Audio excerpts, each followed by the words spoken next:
Selamat malam pemirsa, kembali berjumpa dalam Kilas Nusantara Malam. Kabar pilihan kali ini diawali dengan didirikannya 5G Experience Center di Institut Teknologi 10 November atau ITS Surabaya.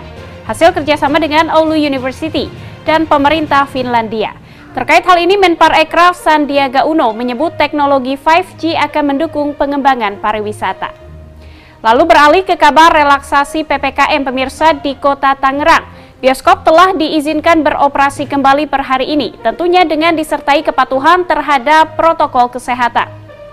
Dan kabar hari ini ditutup dengan informasi mengenai aplikasi Asap Digital. Pemerintah Kabupaten Kuburaya bekerja sama dengan berbagai pihak akan menggunakan Asap Digital sebagai solusi penanganan kebakaran hutan dan lahan. Simak informasi selengkapnya berikut ini.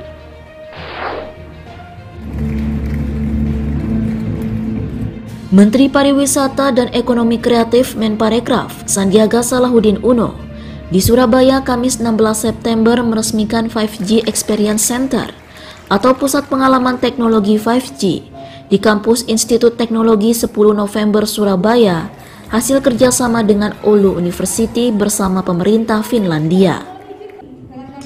Keberadaan pusat 5G di kampus ITS memungkinkan mahasiswa dan para milenial untuk mempelajari potensi teknologi 5G secara holistik atau menyeluruh, mulai dari aplikasi, teknologi akses, hingga teknologi Radio Base Transceiver Station BTS. Menurut Menparekraf, kecanggihan teknologi digital mendukung pengembangan pariwisata, karena wisatawan selalu membutuhkan internet untuk membagi pengalaman di tempat-tempat wisata yang dikunjungi, yang diabadikan lewat foto-foto melalui ponselnya. Karena pariwisata ini sekarang identik dengan digital ekonomi. Begitu sampai ke tempat pariwisata langsung selfie dan update status, tapi juga menjadi tempat untuk penjualan produk-produk ekonomi kreatif di masing-masing destinasi wisata. Jadi ini yang kita harapkan dengan kehadiran saya di sini turut mendukung kerja keras teman-teman Kominfo, Pak Steven dan teman-teman di Indosat dan Nokia. Menparekraf berharap kehadiran teknologi 5G dapat menyerap lebih banyak tenaga kerja di bidang ekonomi kreatif. Selain itu, mahasiswa dapat memanfaatkan keberadaan 5G Experience Mahasiswa dapat memanfaatkan keberadaan 5G Experience Center di kampus ITS untuk menciptakan game-game lokal. Dari Surabaya, Jawa Timur, Hanif Nasrullah, Abdul Malik Ibrahim, Kantor Berita Antara mewartakan.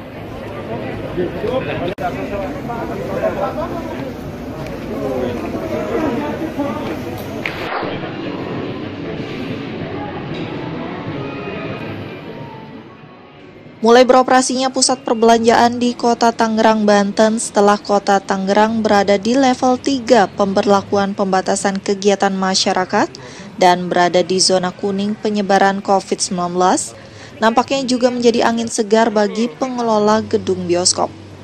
Berdasarkan pantauan Antara pada Kamis 16 September 2021, gedung bioskop sudah mulai kembali beroperasi dengan sejumlah protokol kesehatan yang harus diterapkan, seperti masuk ke dalam pusat perbelanjaan menggunakan aplikasi Peduli Lindungi. Dan ketika masuk ke gedung bioskop juga menggunakan aplikasi tersebut.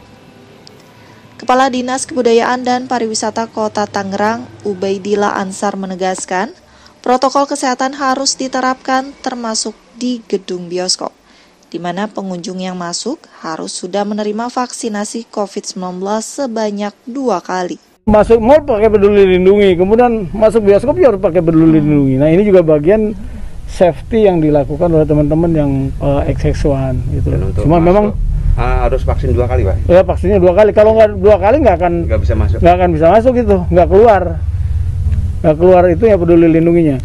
Nah, kemudian yang masih ditutup itu tidak ada kafe dan kantin yang masih belum boleh karena percuma juga dia mau makan nggak boleh makan juga di dalam kan. Sementara itu, pengunjung di bawah 12 tahun atau yang belum 2 kali vaksinasi tidak dapat masuk, termasuk dilarang membawa makanan di dalam gedung bioskop. Selain memakai masker, pengunjung bioskop juga harus duduk dengan jaga jarak. Hal ini untuk mengantisipasi penyebaran COVID-19 di dalam gedung bioskop, sehingga tidak menjadi klaster baru penularan virus tersebut. Dari Kota Tangerang, Banten, Agung Andika Indrawan, Kantor Berita Antara mewartakan.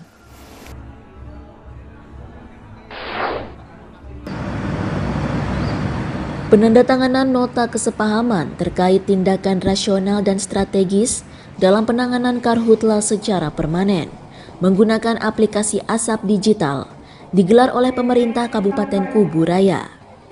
Untuk tahap awal, hasil pantauan aplikasi asap digital yang merupakan program nasional sesuai arahan Presiden Joko Widodo tersebut akan menyasar dan mengedepankan tindakan pencegahan serta penegakan hukum terhadap pelaku pembakaran hutan dan lahan di radius kawasan Bandara Internasional Supadio. Bupati Kabupaten Kubu Raya, Muda Mahendrawan, Kamis 16 September mengatakan pihaknya memberikan dukungan penuh terkait penggunaan aplikasi asap digital yang diinisiasi oleh Polri. Teknologi daring ini menjadi indikator untuk membantu personil yang bertugas di lapangan menuju titik api. Saya kira ini sudah tepat gitu, caranya tuh efektif daripada kita terlalu banyak di aplikasi. Nah, cara melihat indikator yang tepat itulah yang ini digagas oleh Polri, yang saya kira pemerintah Kubu Raya langsung menyatakan gitu, langsung menggerakkan, makanya kita undang supaya tidak terlalu banyak salah persepsi dan salah narasi di sini, sehingga langsung kita komitmen tadi semuanya sudah menandatangani. Bupati menambahkan Kubu Raya merupakan kabupaten yang memiliki cakupan wilayah yang luas dan strategis. Selain memanfaatkan teknologi, sosialisasi, edukasi, dan revitalisasi sekat kanal di lokasi gambut rawan karhutla juga akan terus dilakukan. Dari Kabupaten Kubu Raya, Kalimantan Barat, Indra Budi Santoso, Kantor Berita Antara mewartakan. Pemirsa, ketiga informasi tadi menutup jumpa kita dalam Kilas Nusantara hari ini. Pastikan Anda terus menyaksikan Kilas Nusantara esok hari mulai pukul 9 pagi. Selamat beristirahat, sampai jumpa.